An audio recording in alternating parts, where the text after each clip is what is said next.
আমরা আজকে আলোচনা করবো হলো উদ্ভিদের অমরা বিন্যাস সম্পর্কে। তো অমরা বিন্যাস কি এবং অমরা বিন্যাসের প্রকারভেদ লিখো, খুবই কমন একটা প্রশ্ন। তো প্রথমে দেখো অমরা বলতে আমরা কি বুঝি। তো একদম কাছ থেকে দেখি আমরা ভালোভাবে। তো এটা হলো একটা সিম বীজ, সিম ফল, এর ভেতরে সিমের বীজ আছে। তো দেখো এই যে এটা হলো তোমার বীজ, বীজ তৈরি হয়েছে ডিম্বক থেকে। ওকে, তো বীজটা দেখো এই প্রান্ত বরাবর বীজটা, এটা হলো বীজ নাড়ি, যেটা হলো বীজ নাড়ি টানতেছি আমি, যেটা লেগে আছে বীজ নাড়ি, বীজ নাড়ি দিয়ে যার সঙ্গে লেগে আছে, এই যে এই পার্টটা এখানে লেগে আছে, এই যে এটাও তাই, সিমের বীজ নাড়াচ্ছি আমি, যার সাথে লেগে আছে এই লেগে থাকা অংশটাকে আমরা বলবো হলো অমরা। তাহলে ডিম্বক যেখান থেকে পুষ্টি সংগ্রহ করে, যে টিস্যুগুলো থেকে গর্ভাশয়, সেই টিস্যুগুলোকে তোমার বলা হয় হলো অমরা। তো অমরা যেভাবে বিন্যস্ত থাকে তাকেই বলা হয় হলো অমরা বিন্যাস। তো অমরা বিন্যাস কি? তো অমরা যেভাবে বিন্যস্ত থাকে, সাজানো থাকে, সেটাকেই বলা হয় হলো অমরা বিন্যাস। তো উদ্ভিদে অমরা বিন্যাস কয় ধরনের?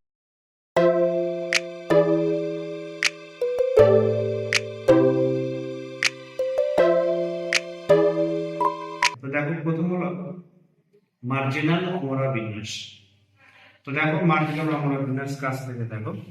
তো যদি অমরা গর্ভাশয়ের, ঠিক আছে, এক প্রান্ত বরাবর উৎপন্ন হয়, অমরা থাকে গর্ভাশয়ের এক প্রান্ত বরাবর। দেখো বীজগুলো এই প্রান্তের সাথে কিন্তু লেগে আছে, মানে হলো অমরা আছে হলো এই প্রান্তে। দেখো অমরা শুধু এক প্রান্তে, এই প্রান্তে কিন্তু কোনো অমরা নাই, এই প্রান্তে কোনো অমরা নাই, শুধু এক প্রান্তে যদি অমরা অবস্থান করে তখন সেটাকে বলা হয় মার্জিনাল বা এক প্রান্তীয় অমরা বিন্যাস। দ্বিতীয় হলো প্যারাইটাল অমরা বিন্যাস।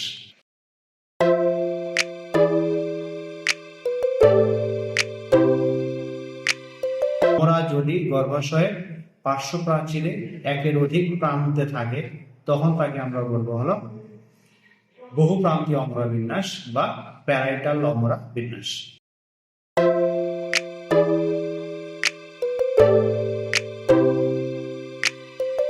যদি গর্ভাশয় বহু প্রকোষ্ঠ বিশিষ্ট হয় এবং অমরা যদি গর্ভাশয়ের প্রকোষ্ঠের কেন্দ্রে বা অক্ষে যুক্ত থাকে তখন তাকে আমরা বলবো অক্ষীয় অমরা বিন্যাস বা একজাইল অমরা বিন্যাস।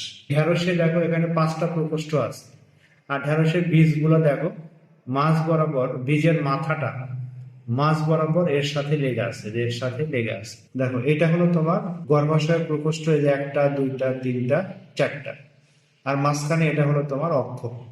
তাহলে অমরা দেখো লেগে আসতে হলো, বীজগুলো লেগে আসতে হলো অক্ষের সাথে। প্রত্যেকটা গর্ভাশয় প্রকোষ্ঠকে লোকিউল বলা হয়। অমরা লোকিউলের কেন্দ্রে থাকে, অক্ষের সাথে লেগে থাকে, এটাকে বলা হয় অক্ষীয় অমরা বিন্যাস।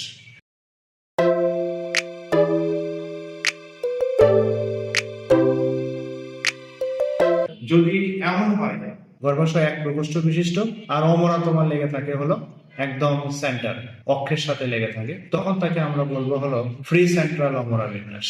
ফ্রি সেন্ট্রাল অমরা বিন্যাস। ফ্রি সেন্ট্রাল অমরা বিন্যাস তোমার দেখা যায় হলো তুত, নুনিয়া শাক, ডায়ান্থাস, ঠিক আছে, তারপর হলো প্রাইম রোজ নামক ফুলে দেখা যায়। ব্যাসাল বা মূলীয় অমরা বিন্যাস।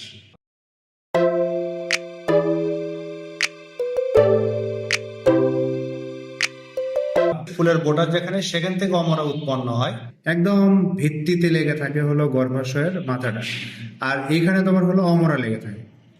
অমরা লেগে আছে হলো একদম ভিত্তিতে, এখানে অমরা লেগে আছে।